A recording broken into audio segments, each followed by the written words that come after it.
All right, you're live. Cool. What's up, guys? So let us know if this. All right, check, check, check, check, check, check, check, check, check. I'm trying to make sure that this microphone is working okay.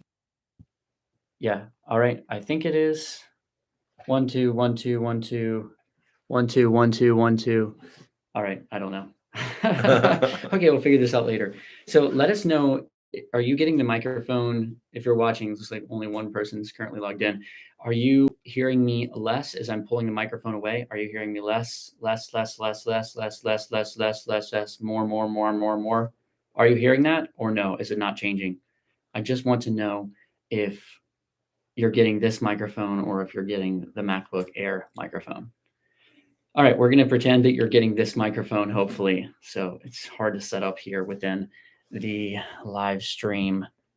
Yeah, a little bit hard to set up. I don't see how to adjust this. All right, anyway, let us know.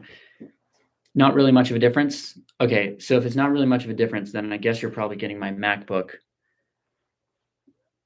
Okay, thanks for getting the MacBook microphone. All right, well, thank you so much. So let us know, Ryan, can you hear us fine now? Are you hearing us just fine now? If so, I'll just put this microphone down because we don't need it. All right, let us know if you can hear us fine. Okay, awesome. So cool, let's talk about hairlines and then answer any questions that you got. Thank you so much, Ryan. You are the best. Thank you. All right, so yeah, Steve, do you want to just talk about hairlines a little bit? Sure. So from a perspective of what I see in the industry as being the best return on your investment, meaning if you had a gun to your head and you were forced to choose a specific area of where you're going to put a limited amount of hair, and that was a very limited amount of hair, where would it be? And I think most people's answers would be the hairline. I recently did a video on Dr. McGrath's channel, and it explains kind of the differences, not from a science standpoint when it comes to a hairline versus the crown. Just as an example, you can use the mid scalp as a example as well. But I laid it out so that I used some editing so you could see the difference in how kind of like it would look if you're standing in front of a cornfield and you're looking directly into that cornfield. We even had a dog run into the cornfield and immediately disappear. And the cornfield looked really thick and you couldn't find the dog. You could hear him barking. And then we took a drone or a helicopter and flew over the cornfield, and you could see all the space in between the corn stalks, and you could see the dog immediately. You could find your dog. So I guess the topic of this video is going to be, if you have a limited amount of donor, or if you want to start with, where to put that best investment dollar in a hair transplant, it absolutely, I would say 95% of the time is going to be the hairline. Yeah, the other thing I wanted to talk about is symmetry in the hairline. Yeah. Because remember, we were kind of talking about that. Yeah. And one of the things that people will write me about very regularly is guys who just got hair transplants and they're freaking out when their hairline is coming in because it's not symmetrical. And because they'll be like, hey, my hairline is lower on this side than it is on this side, or it's like, it's not even, it's supposed to be even. And we have this sort of idea in our minds that everything on our face is supposed to be even, but actually good hairlines are not symmetrical. And like I get a lot of compliments about my hairline, and my hairline is really unsymmetrical. So even this last hair transplant that I did, Dr. McGrath went into my hairline and made it even more unsymmetrical than it used to be. So it's actually less symmetrical now, and I like it better now that I've grown into it. But at first I was like, are you kidding me? I liked my hairline pretty well, and you made it even less symmetrical. But now I definitely think that it's the way to go. So let me kind of show you mine a little bit. I'll get in here.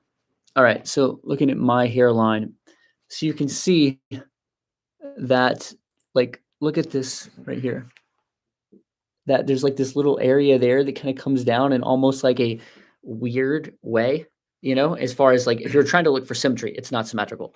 It comes down right here. And then on this side right here, it kind of also, it's like very, it's like zigzaggy. It's not symmetrical at all. But that's the reason that even pulling my hair back like this, it can not look funny. So, I mean, everything looks funny if you like get right up to it and you sort of like go on it. But let's um so if I pull my hair back, right? Let's say I'm going to wear it in a man bun, which is actually part of my plan, and I'm really pulling my hair straight back, then it doesn't look, there you go. Yeah, it doesn't look symmetrical. You can see this side comes up Right. way more here on this side than this side. So if you look at me from like here, my hairline is like fairly low, right? If you look at me on this side right here, my hairline is much higher on And this side. and that is because the measurement that's done prior to doing the procedure is a measurement of your face. Hmm. So you have to extrapolate the measurement. So this is a very tricky conversation. Well, not a tricky conversation. It's a tricky topic to talk about because when I'm in the weeds with this, meaning I'm with the patients all the time, and you go and choose one of these top doctors that uses the asymmetrical approach, which is called natural. No one has a perfectly symmetrical hairline. And when Hmm. they measure the face and they explain to you, and I know everybody's nervous and you're, oh, the doctor's the expert, let me listen to him. But you got to be very careful. I think that I personally believe I have OCD. I personally believe I have anxiety. I personally believe I have ADHD or ADD. So that's me. Dude, that's a That's lot of me. It's a letters. lot of letters. So, and that's never been to a doctor. So, but I've been dealing with it. I work out a lot. But the point is that what you don't want to do is you go and spend a lot of money and hire a doctor. You go back to your house it's the same night or to a hotel and say, he put one side higher than the other. I mean, I hope this video helps with that because it's, if you're going to a doctor that's doing minimal procedures per day, not 6 or 7, like the big clinics, they're going to take their time. They're going to map everything out. It's going to be done right. I think some patients get a little over the top with perfection. There's no such thing as a perfect hairline. Now, I don't mean that in a way where your hair to me doesn't look perfect, but it is scalloped and asymmetrical. I Yeah, mean, it's when you say perfect, you mean it's symmetrical. There's yeah, no such thing as yeah. a symmetrical hairline, really. I mean, think about it this way, and I'll say this last thing, and then you see what you think about this, David. I was in the non-surgical business when I first started out. What looks worse than a wig, which is perfectly flat? Yeah. And it's really dark and it's really flat. That's the And it's number one thing that gives a wig away is the fact that it is symmetrical, really, you know? That's right. So Mhm. the whole point to how to make a fake head of hair look real is to kind of pull some hairs down, to literally have these things made. They're made over in, the Far East or whatever, and they make them, they measure your head. They do the exact same thing the hair transplants doctors do. They Mhm. put like some plastic on your head and they For put the hair tape on it systems for and the stuff, hair yeah. systems, and then they go and magic marker it out, and you can look in it right there and see that one side's higher than the other because they're really good at it.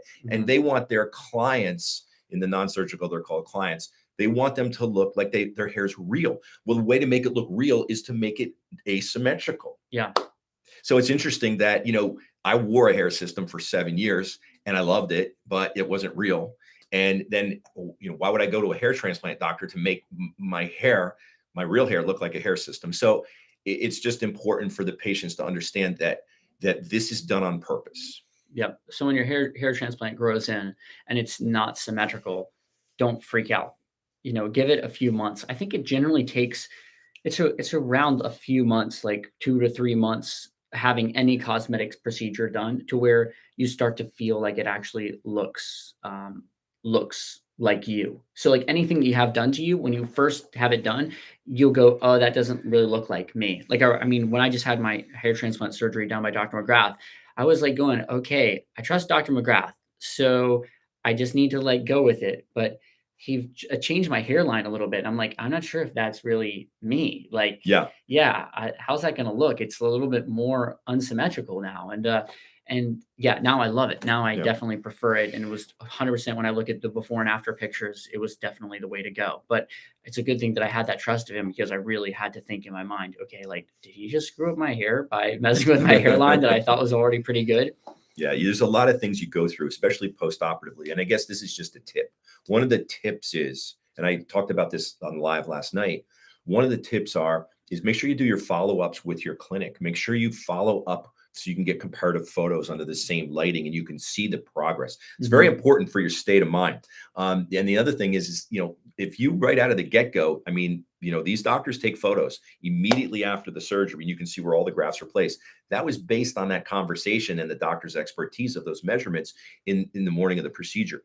If on the day of the procedure, you walk out of the clinic thinking that the hairline's not done right, where do we go from there? It all goes downhill from there. It's never going to work out the way you think because you got it in your head, It's already in your head that the hairline's tipsy-turvy. So, I hope that this conversation helps those of you out there that either have gone through this or that, just didn't understand it, I guess, or it's a lot of information. Yeah.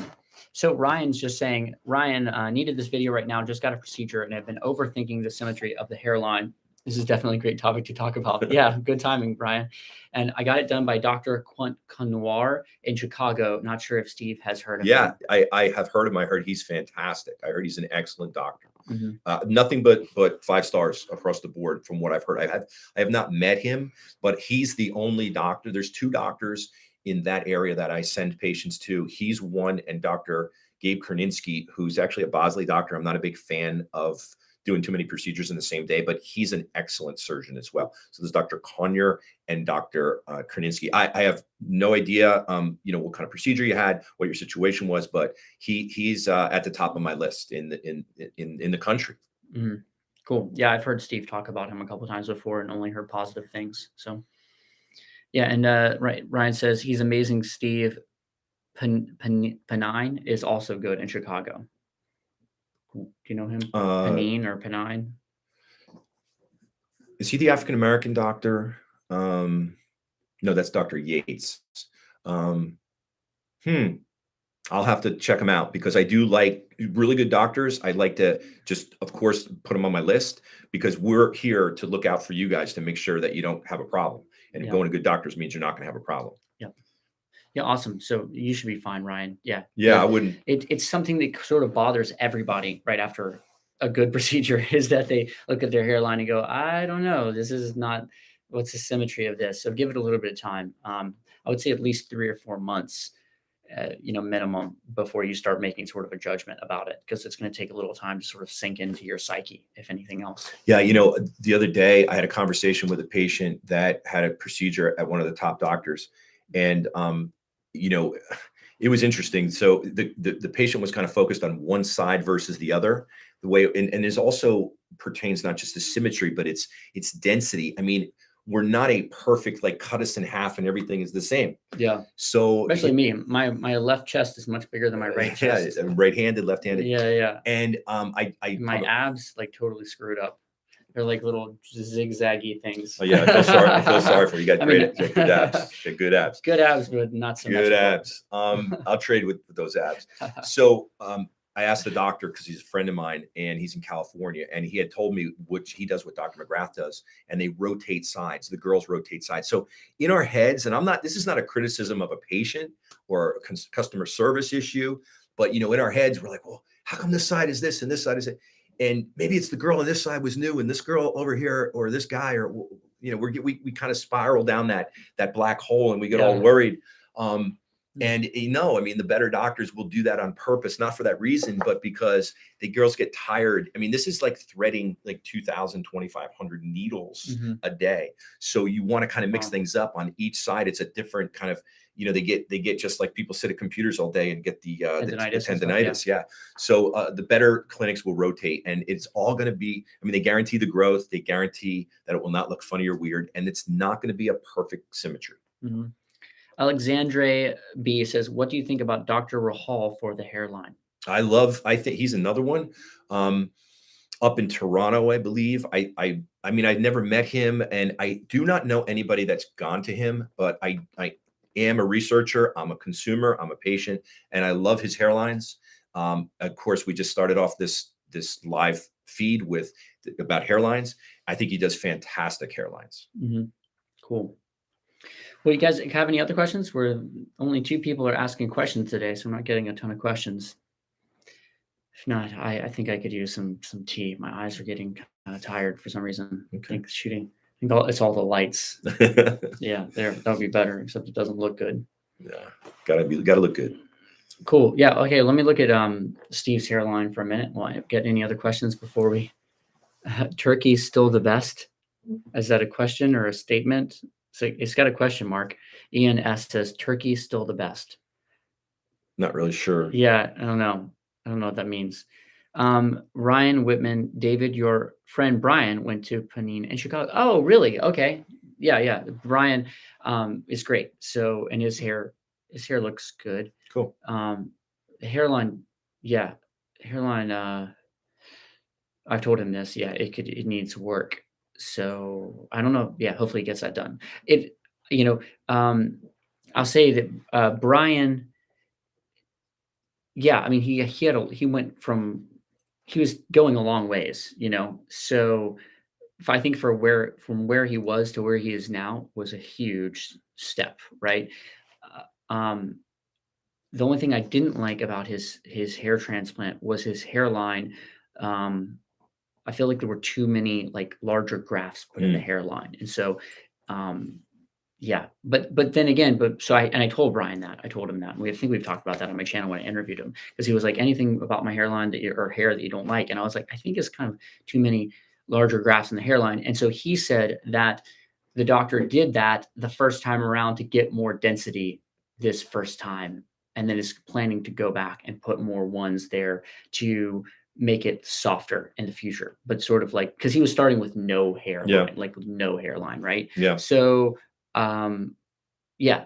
So anyway, that was the reasoning behind that. So I think that. Oh yeah, yeah. Ryan says he got a second pass with more singles. I think. Yeah, yeah. So that's what he told me was going to happen. Um, so I think it's probably going to be good, and that guy's probably excellent. It that Brian went to Panini in Chicago, but that was my only critique. Being his friend and seeing him in person with that result, is I was like, okay, I think you definitely need more ones in the hairline to really have this look a lot more natural. Um, yeah. So just my thoughts. But if as long as he got that done the second pass, then I think he's probably great. But I don't feel like I can give like a fully accurate statement about his work, like having not seen the full result yet, Right. sort of, Sure. Yeah. The best hair Ian S says the best hair transplant results are happening in Turkey. Okay, I guess that's a statement. Um, yeah, I don't know if that's really true or not. So yeah, that's cool that you believe that, I guess. Like, then you should go to Turkey to where they're doing the best results, and get that done. So that's the job that all of us have is to research where we're gonna get, our hair transplant, if we're gonna get one, and to go there and then, make our bets basically. So, yeah, I'm glad that you figured it out for yourself. That's great. I wanna look at Steve's hairline now. Steve has one of the most natural looking. Can you show them your hairline a little bit closer up? Yeah. Can you put your hair down just a little bit? No, not that much. So more like so you see your hairline. Yeah, Steve's hairline is so soft. It's like one of the softest hairlines. Yeah. Okay. Can you put your head back just a little? Yeah. Anyway, I was just trying to look at the symmetry of your hairline. Let me see here, Steve. So your hairline is pretty symmetrical, but the thing is that it it's so soft that it almost like then it doesn't matter because it looks Yeah. really natural. Like I think Steve's hairline looks even more natural than my hairline. It's Like I think I have a better hairline, right? And the Yeah. fact, more Yeah. of a straight hairline, more Yeah. of like your ideal male hairline. But Yeah. Steve's actually looks even more soft and natural and just like it's one of the best hair transplant hairlines I've ever seen, if not like the best. Like I would not know looking at Steve's hair that he'd ever had a hair transplant, like 100%. Like looking this close at him, I'd go like, those are not transplanted hairs. Like they don't look transplanted. They look Yeah. like just straight up like that's your natural hairline. And the same thing here on the sides, just could not be more natural. I'd guess that your beard was a hair transplant before your hair was a hair See, transplant. that's funny you say that because we always want what we can't have. So I'm Mhm. sitting here looking at a guy with dark hair, stronger hair, and I want that. And I'm not saying he wants this, but he's giving me these compliments about the naturalness. And I'll take whatever I can get, to be frank with you, because really what it is it's a result of the fact that I have very thin, fine hair. Very thin, fine hair is a challenge for any doctor to do a hair transplant. But the benefit of thin and fine is that it's uniformly thin and fine. Okay. Hmm. I always use the example of African American female patients that they have this amazing, thick, curly, wavy, beautiful hair. And in the front, because they've tied it in braids for so long, since teenagers, they lose all the hair in front. They call it the edges. So we put 2,500 grafts in front. Dr. McGrath and his team do a fantastic job. It's a little bit more challenging to dissect the African American hair under the microscope because of the kink in the curl, but they do a fantastic job. And it all loads up and it's beautiful and it's uniform. And when you look at it from this perspective, it's just incredible. Then when they put their head down like this, you can see the transition and the difference between the edge and that thick, massive, cool, really good African American hair. Hmm. That's no clinic's fault. That's the fact that they're their own worst enemy. Guys with dark hair and light skin, it's the same way. They're going to be more challenging because when you go into the corners in the hairline and you're trying to dense pack it, and for those guys, you got to use all single haired follicular units. If they've got strong hair behind it, you can't compete with that. Yeah. So both of those examples for the viewers out there today, both of those examples, I have changed my kind of presentations now. We for years were saying always plan on a second procedure. Always plan on a second procedure.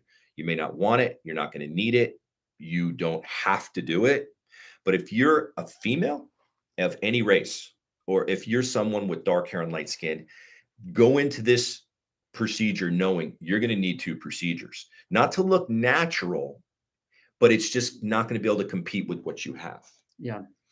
Yeah, totally. I know for myself, because I have dark hair and light skin, that it's a little bit of trouble, especially over here on the sides, because my hair is so thick in my donor area right here. So getting that to match, I actually try and get them to thin out my hair on the sides especially before this last hair transplant, when I never had FUE surgery before, there was no thinning on the sides, no. And so it was difficult to get the hair on the middle of my head to match the hair on the sides, because it was so thick, and the contrast of that. Yeah, so I'll show you guys. Lad says, I'm African, had a hair transplant in January 2020 in India, and I can say that's the worst thing ever, because the first 12 months it was growing, but then later last year I started losing hair again. Regret. Losing the transplants or losing other existing hair? Yeah, what hair were you losing? And were you on finasteride then? You should have been on finasteride. So you, yeah, shouldn't be losing the hair. Any of it, really. I'm going to show you guys. There you go. So that's my transplant that Dr. McGrath did in my front hairline. You can see my hair's white. That's my real color. And that's the 2,000 grafts that he dense packed. And I'll tell you, if I let my hair go white, and David and I talked about this at length yesterday, Yeah, it looks twice as thick. Now, why does it look twice as thick? Because it's white skin and white hair. mm-hmm. Hey, you know what? It makes me look older, and I'm trying to compete with the youth of this world, and not compete, but hang out. So, I like it when it's got a little bit of color in it. But the point is for you guys, and because that's what we're talking about today is hairlines, is that when I let my hair go Santa Claus gray, it is incredibly looking thicker. It's not thicker, but it looks thicker. So my new hairline even looks that much better if I let that go white. Yeah. I'm actually getting a little bit of gray in my hair. I don't think you guys can see, but I'm starting to get some grays over here, and like 1 or 2 grays on my hairline. And I'm kind of looking forward to the salt and pepper kind of like thing, because of the contrast, because it should actually make my hair look even thicker once I go full salt and pepper. Oh yeah, salt and pepper is the number one. Salt and pepper will look more. It's not just salt and pepper. You think about a woman who highlights her hair, and a guy can highlight his hair. So if you have the dark hair and you highlight it, it will look thicker. It will look, I don't want to say more real. Your hair looks about as real as it can look. But if you highlighted it, it breaks up just the dark and the light skin. Interesting. So even if I highlighted my hair now, it will look not, I don't want to say better, but it will give you a different perspective of your hair because maybe I should breaks highlight it my up. hair. That'd be kind of fun. Yeah, just highlights are do great. something different. Yeah. Okay, I'm going to consider that. I've never to this moment ever considered getting highlights in my hair, but maybe I'll do that. It's fun to switch something up. I'm planning to grow my hair out, actually. So I'm like about 8 months after my hair transplant right now with Dr. McGrath. So I was thinking after about a year to start growing my hair out and try and do like a long, Cool. like a man bun or long hair. I've never done that before. I've never been able to. So I'm thinking that'd be super cool. Um, I've never really seen. It's very rare that you see guys with hair transplants grow their hair out like long. Well, that's a good I was going to comment on that. I Mhm. mean, I think you have plenty of hair to do it with. A hair transplant is not exactly something that you can wear really short, like shave your head or Mhm. keep it like at a 1 or 2 guard, Yeah. because you're going to see the space. It's kind of like my example of the crown and the helicopter flying over. Yeah. If you wear it really long, it can also expose the fact that you have less hairs or less follicular units per square centimeter. Mhm. I don't think that's going to happen on you because we did amazing work on your hairline. But like for me, I'd love to do that too. I might take a page out of your book, but you'll be able to see in my center core where I'm thinner that it's definitely thinner the longer I grow it. There's like kind of happy medium. You know what I'm saying? Yeah. Oh, what's up? It's a Killian, the hair chemist. Thank you so much, Killian. Really nice compliment. It said 2 stars of information, some of the best and most consistent quality content on hair restoration. Greetings from Ireland. Thank you so much, Killian. Killian's been on my channel. Thank you. If you guys haven't seen, or our channel, if you haven't seen the videos that I did with Killian, one in particular is one of my favorite videos that I've ever made. And it was one of the biggest sort of aha realization moments that I've had in all of these years of making videos about hair transplants, which was on the well, actually, 2 of the videos we did together were yeah, watch the videos with Killian. One of them was on oral minoxidil, and Killian is a pharmaceutical chemist. Oh, So cool. he had a really great perspective on that. And on his channel as well, The Hair Chemist, he has a lot of videos that go into very in-depth information about oral minoxidil. So that was a great one. And then the one that kind of blew my mind was actually on finasteride, and actually the what do you call API, active pharmaceutical ingredient, and how the API, active pharmaceutical ingredient, can vary by a certain percentage from one finasteride to another, from like Right. being made in one country to being made in another country to being made Yeah. on these machines to being a different shape to all these different things. Right. And so it was a huge moment for me because Cool. I was on finasteride very early on some very cheap finasteride I was buying in the Philippines for like 5 cents a pill. It was so cheap and it wasn't working.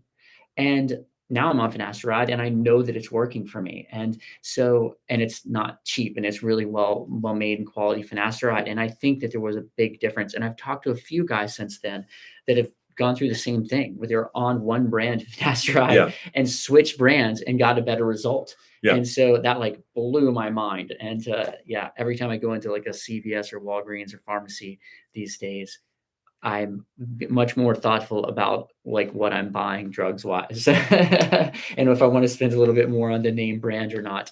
Yeah, I mean, we do that all the time. A lot of people still to this day. I used to do this when I couldn't afford Propecia before they lost the patent, and we used to take the 5 milligram Proscar, Yeah. and nowadays it's 5 milligram finasteride and chop it up.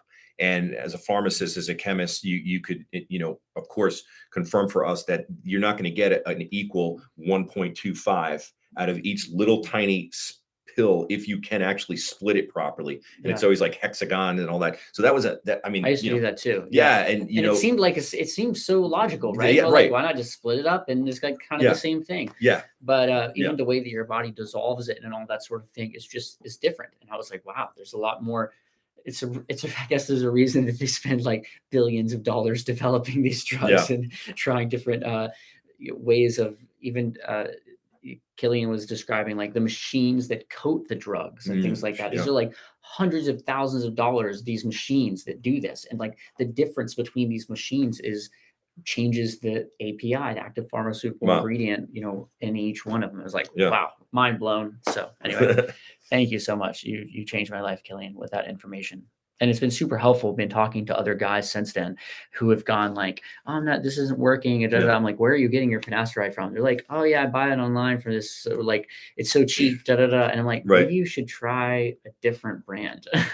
or just Propecia if you really want to know. You don't have to worry about it. So if you're on brand name Propecia, it's more expensive, but then you know that you're actually getting exactly what the studies were done on. Because the problem is the studies that we have weren't actually done on those finasterides, even though it's like pharmaceutically sort of the same thing, basically. It wasn't, the studies were actually done on Propecia itself, the name brand, you know? Yes. All right, cool. So, right, that was a long tangent. Shekel Smack says, thank you both for talking about the crooked hairline. LOL. Stopped me from freaking out after I went to Dr. McGrath, but now it looks great, especially with the swelling subsiding. Cool. Awesome. Happy to hear that, man. Absolutely. COVID-19 vaccine salesperson. Are y'all vaccinated? Okay. Boosted, vaccinated, Cool. and just got it. Any recommendation? Alexandre. Yeah, I got the vaccine too. So yeah, I did as well. But that said, I don't feel like I'm like I don't think that feel like people personally should have a choice. Like Oh, yeah. I don't think anyone should lose their job because they didn't get vaccinated. Like I think that's completely ridiculous, especially if they've already had COVID. You've already got natural immunity, which is more powerful anyway, and every study that has been done. So yeah, you know, like I've taken very little precautions since I got COVID because the vaccines weren't out yet when I first got COVID, and I've never gotten COVID since then. So yeah, I mean, I know that there are people that get it twice, but everyone that I know that's ever gotten it twice, and anyone that I know personally, the second time was much less for them. It was like, Yeah. if they even felt it at all the second time. Yeah. So yeah, but yeah, I do think that they can be helpful. So I got vaccinated. Hey guys, so Steve, do you answer emails or do you want people to contact you via phone? Sent you an email about a month ago. But texting is better. David, you have the number, or yeah, it's we put it in all of the videos. Text me. I get email, like what did I say before? OCD, ADD, anxiety. Sometimes when the email's not in the whole, like I'm scrolling, I might miss it. I apologize. I try. I'm really not a good emailer. I'll try to do better. I try every day to do things better.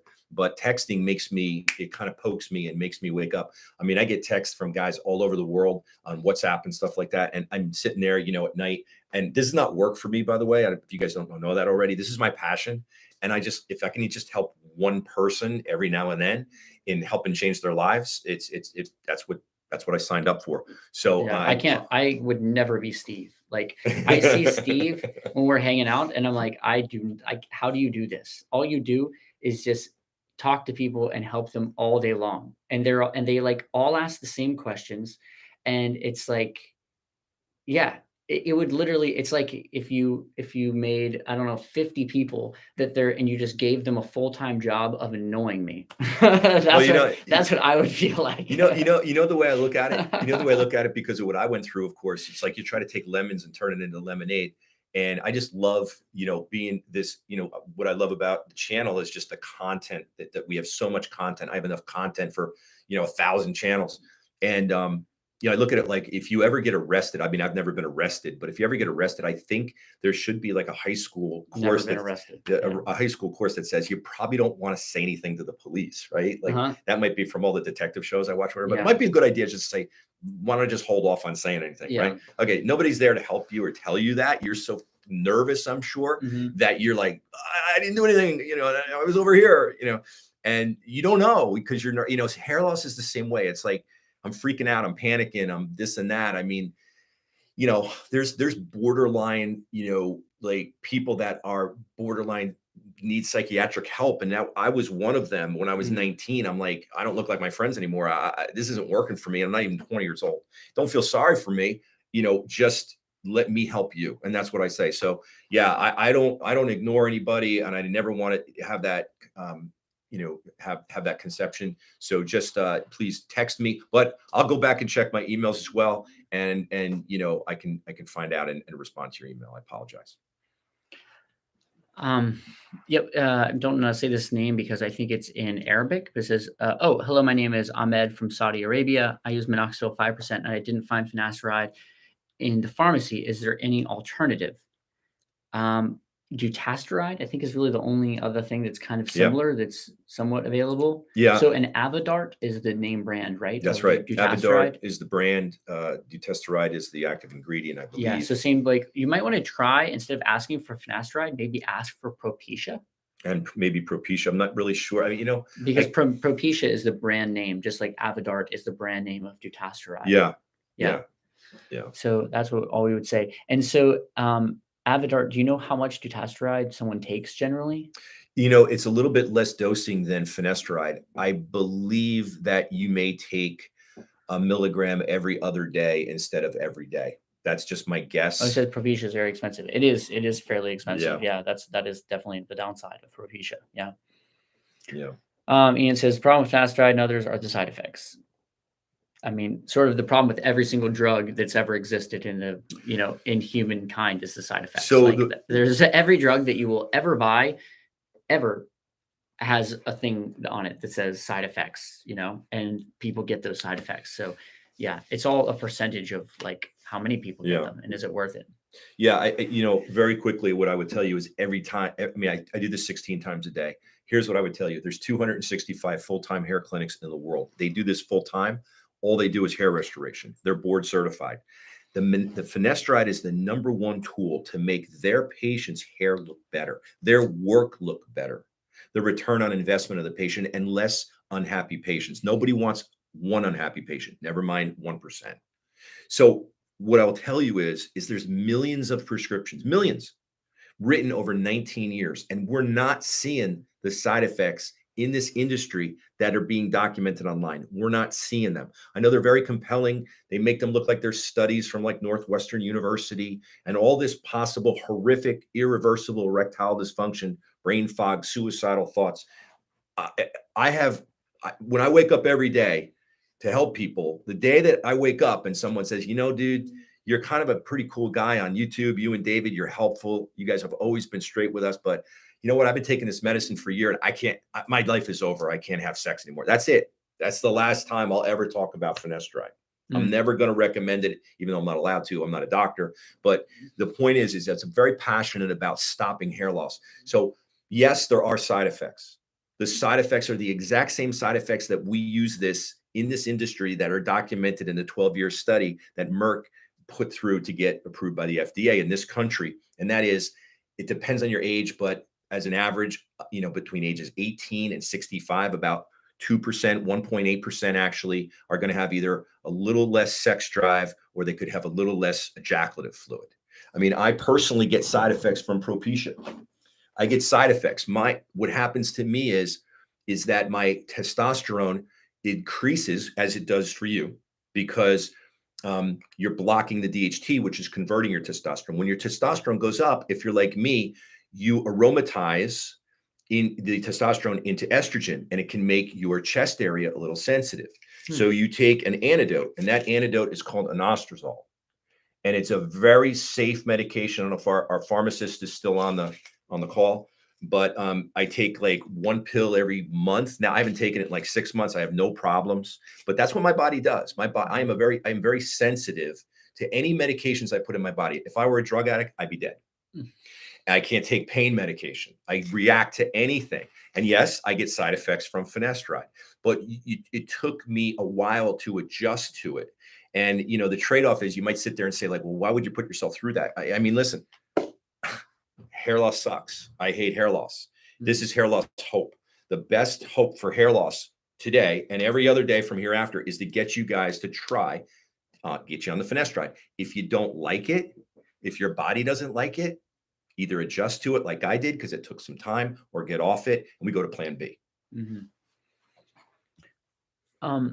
COVID-19 vaccine salesperson says, could we know your FUE total numbers? How many ones, twos, threes recipient hair density, average hair per graphic? So wow, that's really for me, I guess. I think he's asking. It's in his chart. Yeah, I'm not sure. Yeah, we do. I think the total numbers was like 2460 or 2420 the total number. or He's something asking like for that. the breakdowns, but I don't know what the breakdown was. Sometimes we'll break up the a 2 or 3 into all ones to put about in someone with dark hair and light skin. We want to put about 400 to 500 single-haired follicular units right in the front edge. Yeah. Okay. I'm going to say there's a guy named Ian S. And Ian, really appreciate you, love you. But so far, pretty much everything that you've said during this chat is like I would kind of disagree with, and I think that if you act on some of these things, you're gonna end up with not a result that you're happy with, which isn't what we want. We want you to be happy and good results. So the latest comment is Ian S says, why not just get a second transplant instead of finasteride? It's like, obviously, I don't think, Ian, that you understand how this works, you know? Like, that's not the way that it works. Well, there's a lot of factors that you're not giving us, which is not your fault. This is on a call. Yeah. And what we don't want to have happen is you run out of donor hair. I ran out of donor hair. I mean, I thought I ran out of donor hair until they figured out how to get 2,000 grafts out of there. Yeah. And I'm pretty happy about that. But, you know, the thing is that the finasteride will cut down the numbers of procedures you need over the course of your life. The finasteride will make you a happier patient because all your hair, not just your existing hair, but your transplanted hair, the caliper will get thicker. So finasteride is your best friend. That's why I said what I just said. If you try it and you don't like it, okay, fine. If a patient tries it and doesn't like it and wants to move forward with a hair transplant, and that board certified doctor feels he's going to benefit, there has to be an agreement that yes, they're going to need multiple procedures, most likely. Okay. Yes, they're going to continue to lose hair, most likely. Okay. And yes, they may not get the optimum result at the end of the day in 10 years or 15 years or 20 years that they wanted. Okay. Most likely. But you have to know that going into it. It's not just that easy to just say, let's just do 2 procedures. Okay. America is Mystery Babylon says, I have a quick question. Do they have topical finasteride? Yes. You can get from some compounding pharmacies topical finasteride. If you're in the US, then what's the one that you guys send people to, the compounding pharmacy that does topical finasteride? Stonegate does it. Oh, Stonegate does it. Yeah. Okay, cool. Yeah. Yeah, definitely if you're in the US, it's for sure a thing, but it's just you have to find generally a compounding pharmacy that will make it for you in your country. It's $150 US in this country, and they'll ship for no shipping fee in the 48 states. Okay, yeah, so it's pretty expensive though. It is quite expensive, the topical finasteride. And yes, Steve did have a hair transplant. When was your hair transplant? The recent one that you got done? October 27th, 2020. Okay, cool. Wow. So it's been a year. Yeah, oh, wow. Yeah. Awesome. He says, it's obvious Steve does this for a living. Great answers. Yeah, he does. I'll tell you what, like I've known Steve now, how long? 8 years, 9 years or something like that. Yeah. And we've hung out countless times, and still he, always gives me great answers. Like I come to him with questions pretty much every day of different guys like you that are asking me questions and I'm kind of stumped, or, I go, oh, this is one perspective, and I'll share that with Steve, and he'll give me another perspective on it from like a very, very valid place. And yeah, Steve has great answers and super helpful for me. Thank you for the kind words. Yeah, America's Mystery Babylon. Stonegate, yeah, it's one word, is a compounding pharmacy in Austin that Dr. McGrath's office uses to compound. They don't make any money off of Stonegate pharmacy. Yeah. In the state of Texas, it's illegal if you have a medical license to have a business in some sort of pharmacy or pharmaceutical. So what Dr. McGrath, and he's brought his other colleagues around the country into this, is he's giving them all the business, but they're third-party quality control, the highest grade finasteride you can get from a raw material without patent infringement through duplicating Propecia. Yes, Sir Walter says, Dutasteride versus finasteride, what works better in your opinion, guys? By the way, Stonegate rocks, never had better service. Yeah, awesome. Right? They're fantastic for the service. They mailed some of my prescription to the wrong address by accident one time, and then they immediately didn't charge me and mailed me another one. Awesome. And they're great. Yeah. Like they just automatically text you and you push yes if you want to refill, and it's fantastic. So yeah, Dutasteride versus finasteride. From what I've seen, I've done watched a lot of videos, at least on this on YouTube, and tell me if I'm wrong. Dutasteride is a little bit more effective than finasteride, but has higher rates of side effects. Is that accurate? How I think it works, I'm gonna go back to the drawing board on this and learn a little bit more. But how I think it works, because I need to be very clear with the patients, is that there's a enzyme called 5-alpha reductase, and the finasteride, when the testosterone goes through the 5-alpha reductase, it converts to DHT. The finasteride blocks the majority of the 5-alpha reductase in that process, enough to protect the hair. For those in like the 3% where it's just not as effective, you need to go to Dutasteride, which blocks more 5-alpha reductase. Yeah. And that brings on a possibility of more possible side effects, a higher cost. So think about it. Like I said before, the number one tool for us in the industry is helping you stop hair loss. The hair transplant doesn't do that, right? So we really start all of these conversations first with how can we stop you from losing your hair? The number one way to do that is and will be finasteride, because it has the least amount of side effects. It's the cheapest and it's the most effective without overkilling. So I wouldn't recommend just jumping into Dutasteride like, oh man, maybe I can double the production I got with the finasteride.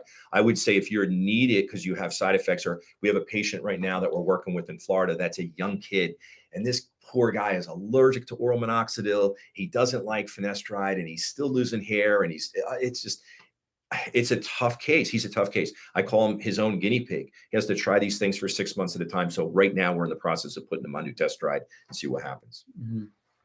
Yeah, it comes down to a minimum effective dose, right? So finasteride tends to be a pretty good minimum effective dose. As my friend Brian Dodge, that's we were just talking about, I got the hair transplant. I'll have to call him back.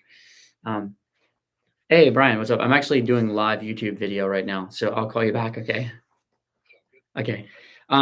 So yeah, it's like going to the gym. If you go to the gym for an hour and a half and you do a really good workout, are you going to get any more benefit by going to the gym for 3 hours that same day and working out? No, if anything, it's possible maybe you'll actually get less benefit by going an extra, it's like 3 hours versus an hour and a half. So finding what your minimum effective dose is helpful. And so going with Dutasteride might be too much for some people.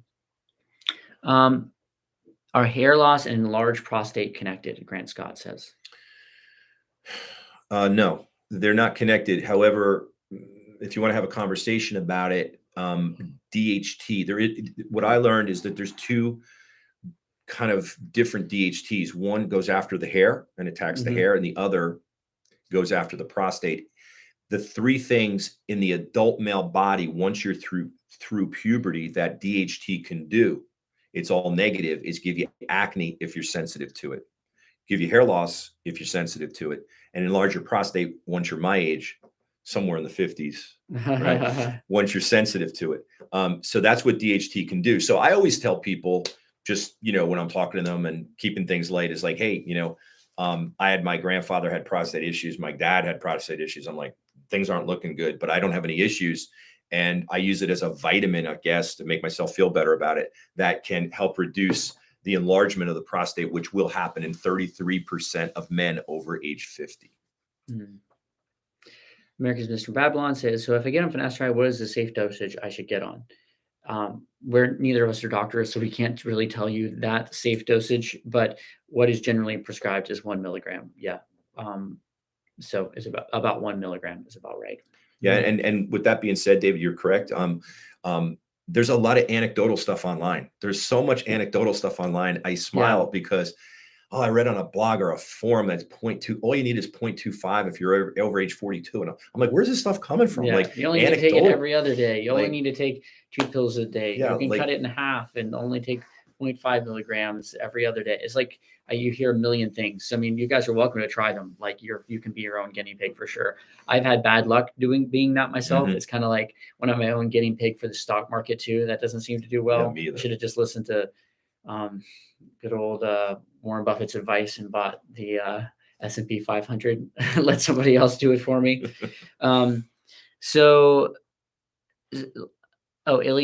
Illy says, Steve, do you usually recommend 2.5 milligrams or 5 milligrams oral minoxidil to your patients? If you're male, 5 milligrams. If you're female, 2.5. Okay. Oh, sugar correction. I actually had side effects from Hims finasteride, but then managed to wean myself slowly on the combo pill, and I have none whatsoever now. Yeah, so I've actually heard this from a lot of people. Yeah, unfortunately, because Hims, a lot of people that I've talked to have had side effects from that and not had side effects from this combo pill, which is what we're taking now. And again, you'd think that all finasteride is created equally, right? It should be, but this is something that, of course, this is all anecdotal, right? But I've had multiple guys who have gone through this and said that they've had side effects from Hims. and not from other Yeah. other finasterides, you know? And you're going to hear this first, David. This is the first you're going to hear this. So you're hearing it as he's hearing it. Is I've heard, and I'm not sure which doctor I heard this from on a conference call, but I heard that I believe he said that the oral minoxidil, which is a vasodilator, taken orally will counter any possible side effects that can happen from the finasteride. Wow, that's interesting. So that is just anecdotal. That that I'm just putting it out there. I'll try to confirm that, but I mean, I'm sure it's case by case, but that could be one of the reasons. Oh, interesting. Okay, gotcha. That's yeah. So he's saying if you didn't understand that, is that the combination pill that we're now taking, because it has the oral minoxidil in it, it's a vasodilator, so that counteracts the finasteride and possible side effects. Again, all anecdotal, just someone said that. It could not be true. Trying to get that out there. So a lot of this stuff is anecdotal. All right, cool. Well, I think we're going to go ahead and head out. Looks like Killian was asking a question or saying something, but then he retracted it. So he always has great information and questions. So if you want to ask that, Killian, before we go off, we'll try and get back to you. Otherwise, I think that we'll probably head out now because we're both a little bit tired. We've got a lot of good videos coming up from you. Okay, here Killian just says, Finasteride help grow some hairs back on the scalp. Yeah, it can. It's different from every single person as to how much positive benefit that they get from finasteride as far as like gains of hair. Killian says, a hair chemist, Steve, a hair transplant question here from improving camouflage of an FUT scar. Have you seen better results with transplanting it? Is SMP? I'm guessing you meant verse SMP. Or SMP. Okay. Steve, yeah. Have you seen better results with camouflaging an FUT scar with SMP or like an FUE, like hair transplant into it? It depends on a lot of things. It depends on the color of the skin, the color of the hair, okay, the contrast of that. For instance, a Pacific, kind of Asian patient with jet black hair and super white skin, it's going to be challenging to even put FUE in there to get rid of that or to take away the look of that. There's a lot of things. I mean, how short are you going to wear your hair? Do you have, when you wear your hair even longer, do you have like an indentation of the missing hair? If you have an indentation when you wear your hair a little bit longer, then it's definitely going to need FUE into the scar. If it's just aesthetically that you're seeing that white area when you cut your hair a little shorter, the first thing you always want to do, and I tell everybody this anyway, is try SMP first. We spoke about this last night. What I would do first before SMP is use a little derm match and put the derm match on, because that's what the SMP is going to do for you. See if you can match a color. You always want to go with a little darker color than your hair to make it look like there's a base in there. Yeah.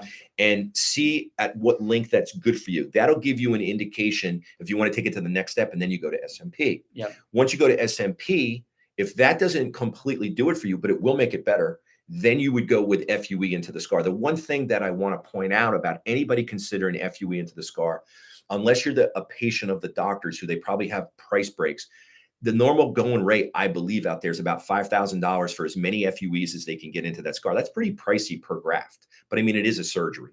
So you'd want to also understand that at $5,000 to just put FUE in there, you're not going to take out the scar.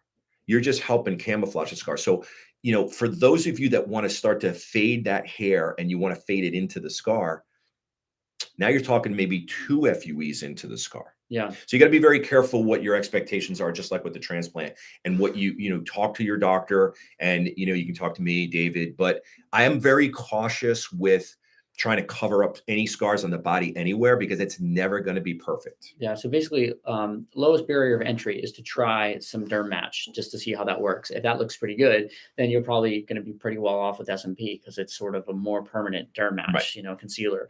And if that's not working, then then FUE was maybe trying. But why start with surgery, right? Like real surgery. Yeah. Ian says, if David buzzed his hair, would it still look natural? That's a good question. I don't know if I'm ever going to find the answer to that. Maybe I'll buzz it, but I think it would look pretty. now I'm gonna have some scars for sure, right? That's the thing that's not gonna look natural for me is I'm gonna have those scars from the FUT surgeries that I had. But actually, like the top of my head, when I had shaved it right after the last hair transplant that I had, it looked pretty decent. No, it looked fine. I mean, Yeah, yes, the answer is it will. He's had some great work done. Dr. McGrath did a great job in his hairline. It will look natural. Now, yeah, the only thing I will tell you to be cautious of answering that question, which is what I'm doing, is that there's spacing, right? So there's spacing that you can't duplicate Mother Nature, even in a sure. few procedures. So it's going to look natural, but there could be an argument where it's just not going to look. You're going to be, wow, I didn't realize that it's thin, if that's the right word, because your hair looks so good when it's grown out. And that's the illusion of a transplant. Like I said earlier, if you cut it too short, you lose that illusion. And if you grow it too long, you kind of maybe lose that illusion. Yep. So then, Sir Walter said, "How's the crown doing?" David, your hair looks great. Thank you, Sir Walter. Let me show you my crown real quick.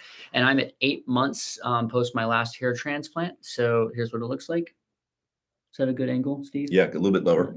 Right there. Nope. Yep, right there. Perfect. Yeah. So this is he's still got the crowns usually take a little bit longer, but it's I was telling him today that he doesn't have any more of kind of like a balding area. Now it's taking on just a little bit of a thin cowlick right here, and that's still going to get better. Yeah. So that's where my hair is currently at. So yeah, this is And remember, crowns are more challenging. yeah. So I've got like a little bit of like thinning in the crown. And obviously, I mean, we've got bright ass lights here. Like these two lights here, you can see they're literally bouncing off our heads. So this is like, this is about as bad a lighting as I'm ever going to be in for hair wise, because we've got two, like it literally hurts my eyes. It's so bright. Um, yeah. So definitely doing better. I mean, it's still a little bit thin, but I think it's to the point now where I go out like, gosh, I don't know if I've really put any concealer in my hair at all for like the last few months. I for a music video I did once. I think it's about it. Um, yeah, and I mean, I never really think of it when I go out now, no matter how important the thing is. I don't really think of it much as far as like, do I need to put concealer in? I might shake on a little bit of powder if I'm like, but I mean, literally, it's like 1, 2, 3 shakes, and I'm just like perfect. So I'm pretty happy. Um, so do you answer so many questions? Oh, thanks for love when you guys go live. We answer so many questions. Thank you so much. You're very welcome. Rio one says, I took 1 milligram for the first 6 months, but cut it down to 1 milligram thrice a week. It was only after 13 plus months I began to see improvement. Yeah. Might want to try every day if possible. So that's the actual recommended amount. Nicholas Ikumi says, what's your daily routine? I don't know what that means. What's your daily routine? I get up, um, I hug my baby daughter and give them lots of kisses and lots of love, make them breakfast. They usually like to have an apple. I don't know what you mean exactly. Have to be a separate procedure. You can do the whole head one time. Is there a diet that Grant Scott says, is there a diet that you recommend? Uh, I don't know if you're in like mean in regards to hair loss, is there a diet we recommend, or just in regards to life in general? For life in general, I I feel like my what I recommend is, and this isn't just to be different, but it's actually kind of the opposite of a diet.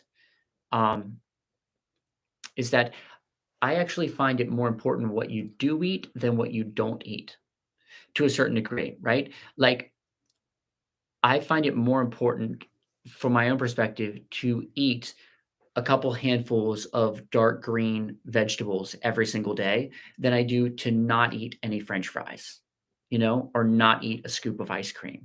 So I find that if I'm concentrating on trying to eat healthy stuff that my like good nutrition for my body, that then I can sort of eat whatever else I want after that. I don't like the idea of dieting personally and like restricting myself. That's just the way that I am. Um, so much as making sure I get proper nutrients, because then my body has gotten the nutrients it needs. And then if I want to like have a donut or whatever, then I'll just eat a donut. So that's my own way of doing things. Yeah, I make sure I eat some fruits and vegetables and stuff like that every day, and then the rest kind of just takes care of itself for me and my body type. All right, guys. Well, we're gonna head out. We're on here for an hour, and sending lots of love to you guys. We wish you very thick heads of hair, happy lives, beautiful babies, and all of that. I'll see you guys later. Thank you Okay. for your time. See you later. Bye bye.